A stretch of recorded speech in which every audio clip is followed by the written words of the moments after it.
Mr Speaker. Honourable Nanaia Mahuta. Tēnā koe, it gives me great pleasure to be able to join previous speakers and support the passage of this bill. And when I was listening to my colleague Shane Jones reciting history, I can certainly say in terms of the relationship that the Bledisloes had throughout the country with Māoridom at the time, it was certainly significant. They visited Tūranga Waiwai a number of times. Te Rata was a member of the original trust board, and it was during this time that Te Puia consolidated the nature of that relationship by sending our master carvers up to the north to be able to carve ngā toki matawhaurua. So I'm recalling those carvers like Piri Pautapu, like Hoani Herangi and the like, who contributed their time and effort to the aspirations set down by the Bledisloes, which was to remember our history, to purchase this piece of estate and gift it back to the nation in a way that we can celebrate a place that is a historical site of significance,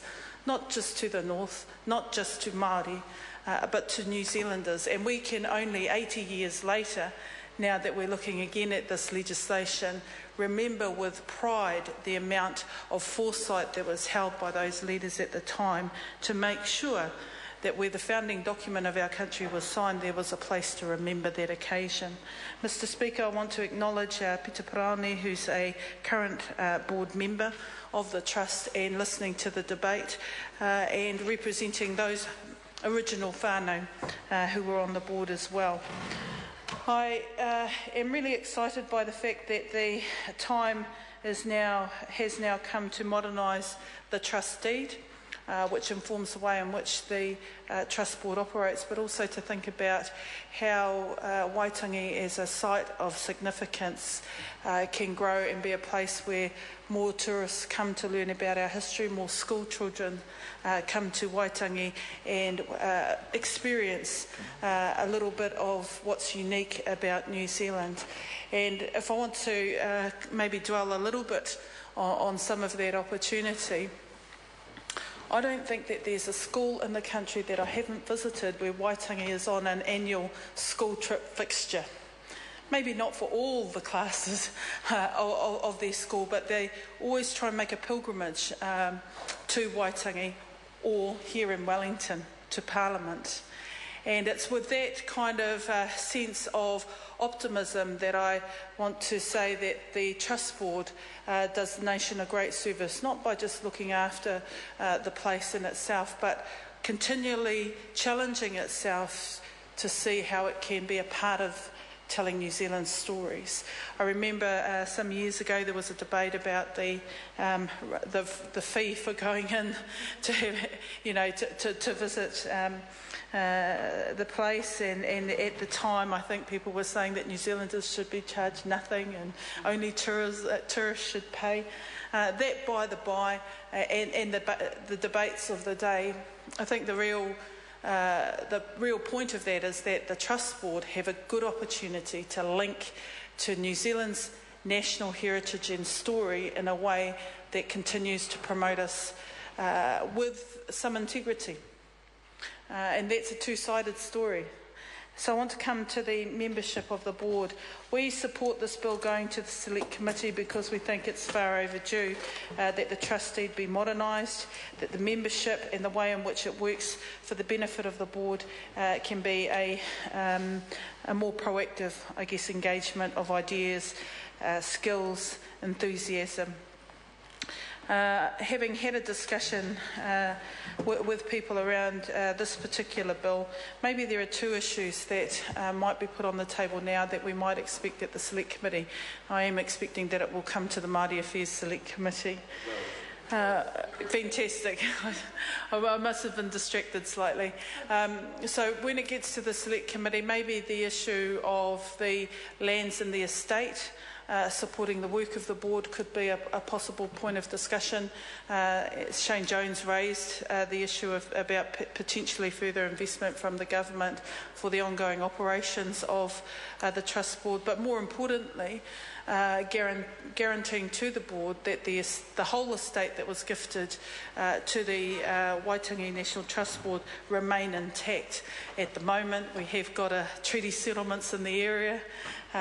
Far be it from me to predict what might be a part of a settlement package, but if the farm estate in this area, which it was originally gifted for the purposes of preserving this particular site, becomes a part of a settlement package, we might see ourselves revisiting a number of components of our contributions today, which won't be very helpful, I think.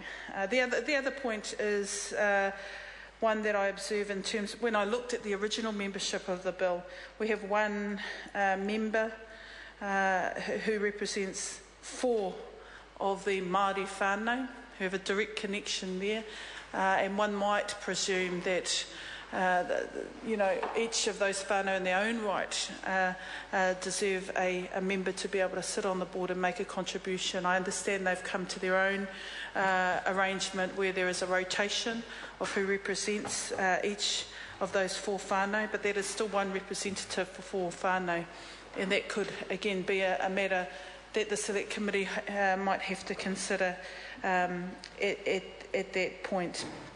Mr. Speaker, I don't want to dwell too much more on this bill. We need to get it to Select Committee.